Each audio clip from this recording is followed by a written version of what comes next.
Live from San Diego, this is KUSI News.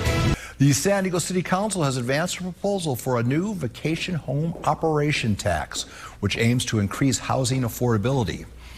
Here to tell us more is California real estate broker Mark Powell, who always rolls in on.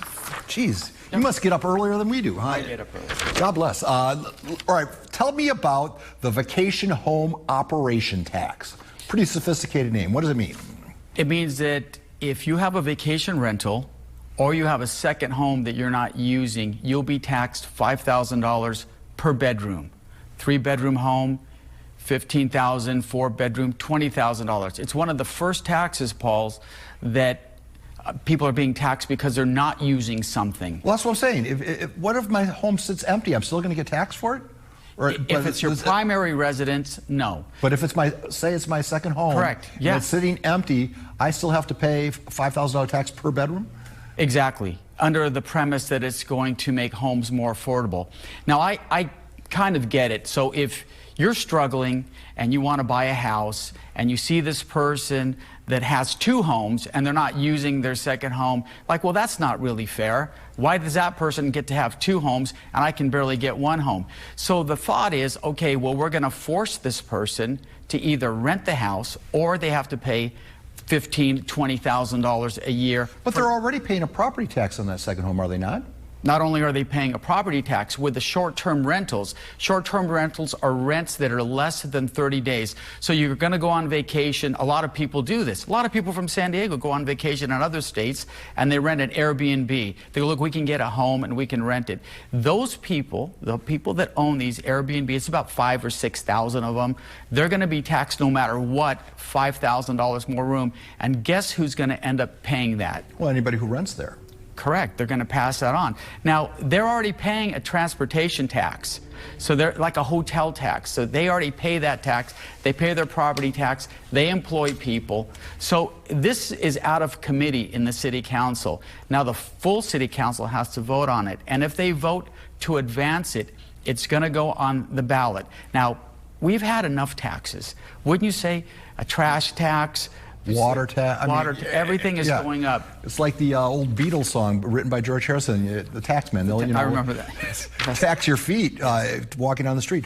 But how much money? All right, every politician sees the dollar signs and revenue generated. What would this bring into the city coffers if it were to go through? Between $100 million and $135 million. And voters may look at this and go, you know what? It doesn't affect me. It only affects less than 2% of the people. Well, if you're a business that thrives on tourism, though, it would affect you because you're going to price, people are going to, first of all, move their vacational properties to Arizona or some places that don't have these taxes, but you're going to price people out. Now that room that you've rented, that vacation home that you rent for $1,000 a week is now going to cost you $2,000 a week. Yeah, people who oppose this, they're saying this is a stripping of private property rights. It's just one more layer of private property rights being stripped. Now they're told they can't raise their rent a certain amount. Now they're told, well, if you don't rent it, you're going to be taxed. So when it comes on the ballot for people to vote, they have to look at the unintended consequences of this. What are they going to do next? I live in a house, and I have a 3-bedroom house, and my kids moved out, so it's just me and 2. Am I going to be forced to rent those bedrooms if I don't rent those bedrooms? Or can you imagine if you had a second car? And they say, hey, you got to pay more money because you have 2 cars. I only have 1 car. Why? I don't have any cars. Why should you have 2?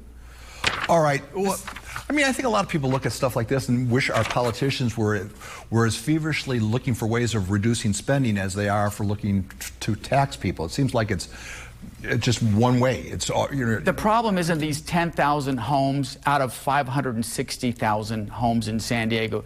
The problem is the government has not built enough homes. We're still about 100,000 short.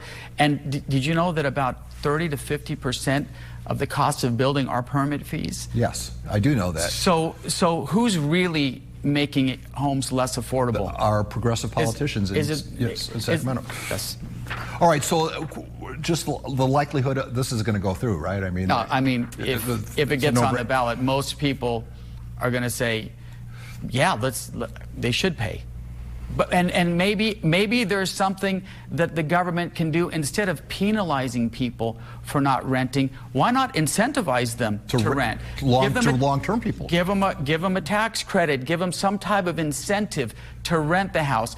And I get it. If you don't have a house and you're paying high rent, it's tough. But penalizing a small group of people for that, I don't think is fair. All right. Well, stay tuned. I suspect we'll talk after this. This will be on the June ballot. So. Is that probably November 2026? And then, all right. So brace. They have their hands in your pocket, even a little deeper now.